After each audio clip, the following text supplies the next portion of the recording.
Bonjour, je suis très heureux de vous accueillir ici. Mon nom est Olivier Camus.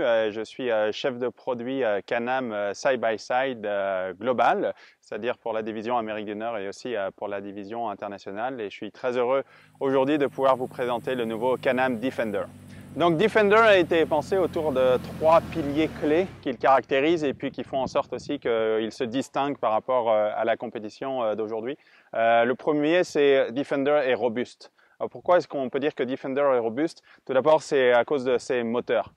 Nous avons deux choix de moteurs, le HD8 d'un côté, qui propose 50 chevaux et puis 50 livres-pieds de couple.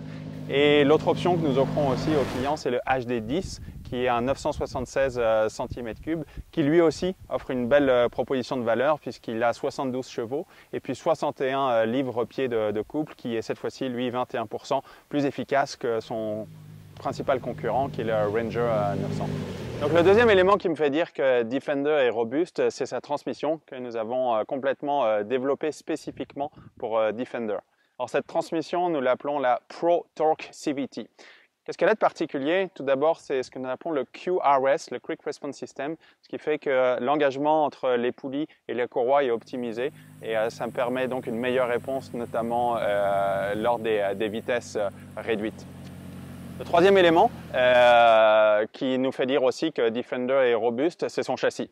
Un châssis qui est entièrement nouveau, que nous avons développé en fait avec un grade d'acier extrêmement résistant que nous appelons le HSLA, qui est le High Strength Low Alloy, et qui nous permet, non seulement avec ce matériau, mais aussi avec l'architecture du châssis, d'assurer une intégrité structurelle du châssis. Le deuxième pilier qui caractérise Defender et qui le distingue de la compétition, c'est sa polyvalence. Alors la polyvalence, ça commence notamment avec différents modes de traction et des modes de conduite. Le mode de traction, nous avons le traditionnel 4x4 et 2x2, mais qui se couple aussi à une option de pouvoir ouvrir ou alors fermer le différentiel ouvert. L'autre élément, ce sont les modes de conduite. Nous avons trois modes de conduite, le Work, le Normal et le Eco. Le Work et le Normal vont donner 100% du couple et 100% de la puissance. La différence étant dans une filtration à la pédale d'accélération qui sera plus progressive dans une utilisation en mode Work. Quant au mode Eco, lui est limité à 80% au niveau de la délivrance du couple et de la puissance. Et il va limiter aussi la vitesse maximale à 80 km/h. Le dernier pilier qui caractérise aussi Defender, c'est sa versatilité. Nous avons développé une toute nouvelle boîte avec des éléments qui sont issus de l'observation des fermiers ou alors des propriétaires de domaines que nous avons fait aussi bien au Canada qu'aux États-Unis, en Angleterre ou en Australie.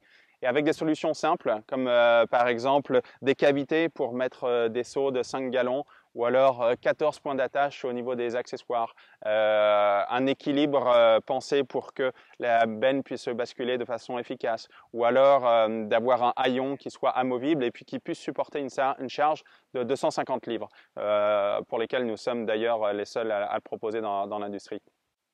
L'autre élément qui caractérise la versatilité aussi, c'est ce que nous appelons le Pro Bench Seat, le Versa Pro Bench Seat, qui est en fait une solution d'assise exclusive dans le marché, puisque les sièges passagers peuvent se lever et libèrent un espace supplémentaire, non seulement pour transporter des choses, mais aussi pour accueillir des chiens. Le Defender sera disponible dans les concessions à partir du mois de décembre, et en commençant avec le moteur HD10, et puis ensuite le HD8 viendra un petit peu plus tard dans l'année.